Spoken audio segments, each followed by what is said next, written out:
জয় মা সবার মঙ্গল করো মা। সবাই ভালো আছেন এবং সুস্থ আছেন, এটাই কামনা করি। আজকের বিষয়টা হলো, আমরা যে কবচটা ধারণ করেছি বহু পুরাতন হয়ে গিয়েছে এবং বছরের পর বছর পড়ে আছি। আগে খুবই কাজ দিত, এখন কাজ দিচ্ছে না। কেন কাজ দিচ্ছে না? অবশ্যই একবার কি শোধন করিয়েছেন? শোধন করানো হয়নি, তাই জন্যেই কাজ হচ্ছে না। এই বিষয়ে আজকে আলোচনা। আমরা কোনো তান্ত্রিকের কাছে গেলাম বা জ্যোতিষীর কাছে গেলাম, কবচটা অবশ্যই নিলাম, নিয়ে ধারণ করলাম। অবশ্যই প্রথম খুবই কাজ দিচ্ছে,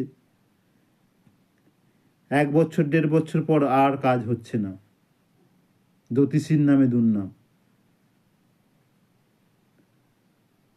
অবশ্যই জ্যোতিষীকে ফোন করুন বা কল করুন, কেন কাজ দিচ্ছে না। অবশ্যই জ্যোতিষী বলে দেবে শোধন করিয়েছিলেন। অবশ্যই প্রতি মাসে বা 3 মাস ছাড়া অমাবস্যা তিথিতে শোধন করান।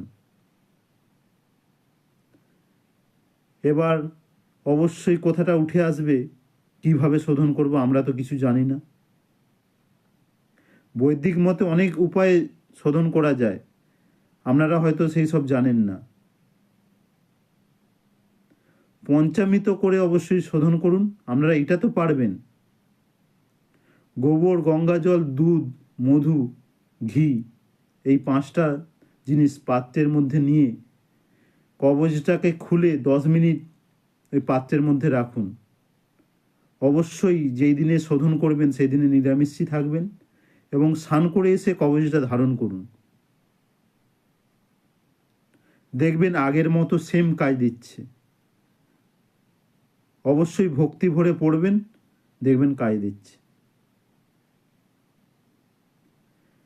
একটা জ্যোতিষী অবশ্যই তার ভক্তি এবং মায়ের শক্তি দিয়ে কবচটা বানায়। সে কখনো চাইবে না তার ভক্তের খারাপ হোক, সে সবসময় চাইবে অবশ্যই প্রত্যেকের উপকার হোক এবং ভালো হোক। কেউ তার নিজের ক্ষতিটা চায় না।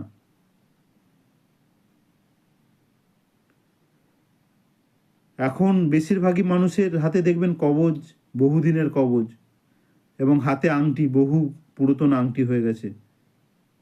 বলছে আগে কাজ দিত, এখন দিচ্ছে না। কাজ দিবে কোথা থেকে? শোধন করিয়েছেন? শোধনটা করিয়ে নিন, বা যেই জ্যোতিষীর কাছে নিয়েছেন কবচটা বা মাদুলিটা, তার কাছে যান, সেই শোধন করিয়ে দেবে বা বলে দেবে কিভাবে শোধন করতে হয়। এগুলো করুন। আর অনেকে দেখবেন মাদুলি পড়ছে, মেয়েরা দেখবেন নাভির কাছে মাদুলিটা রেখেছে। নাভির কাছে কখনোই রাখতে নেই, নাভি থেকে সরিয়ে রাখুন মাদুলিটা। এবং দেখবেন অনেকে, যেমন বাচ্চাদের নীল সরস্বতী কবচ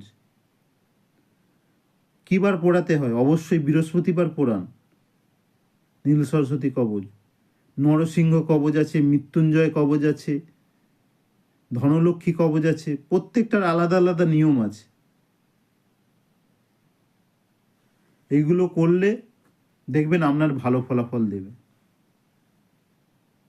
অবশ্যই ভক্তি ভরে পড়বেন, দেখবেন 200% কাজ দেবে। আমি বলছি, আমার কাছে যত ভক্ত আসছে প্রত্যেকেরই কাজ হচ্ছে। আগে সবসময় আমি বলি, আগে ভক্তি তারপর শক্তি। ভক্তি না দিলে কখনো শক্তি পাবেন না। মাকে ভক্তি ভরে ডাকুন, দেখবেন অটোমেটিক মা আপনাকে 2 হাত ভরে দিয়েছে। এগুলো করুন, দেখবেন অনেক ভালো থাকবেন এবং সুস্থ থাকবেন।